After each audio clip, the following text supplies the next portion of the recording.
Have you ever wondered why some people can stay friends with an ex and other people can't? How some people can just ease into this easy platonic relationship with a person that they were romantically involved with, and why for others it's deeply painful and, if not chaotic, super toxic. I think there's a lot of reasons why this is. Some folks will say that this is merely, emotional maturity. And if you are both adults who are completely in charge of yourself, this shouldn't be an issue.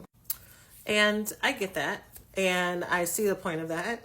And I think for some of us, sometimes the people that we are attracted to are people who probably shouldn't have been our friends in the first place. That at best, as friends, they would have let us down, not been available for us, not been consistent for us. And so them being in a romantic partnership is going to be hell on wheels.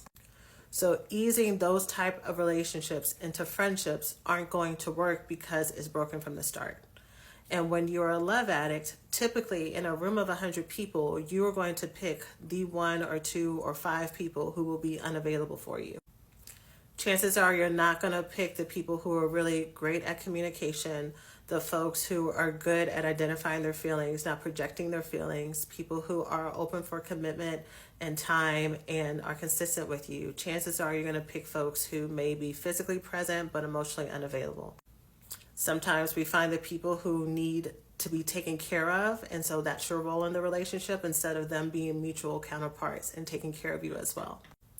So even after you have months, years, or days of being in this intimate relationship with this person, if from the start you didn't come in with equal ground and equal ability to show up for each other, you're not going to be able to ease into that easily when the romantic part of the relationship is over.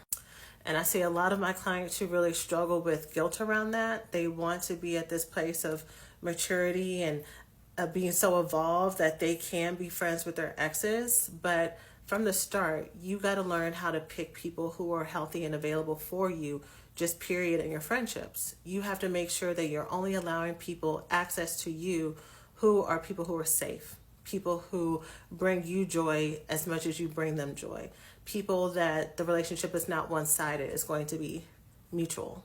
So this topic of whether or not you can stay friends with your ex is the topic that I'm discussing in the latest episode of Black Girls Heal, which is my podcast where I help love addicts heal from the symptoms of love addiction, love avoidance, love deprivation, and the trauma that causes it to make way for healthy love in their life.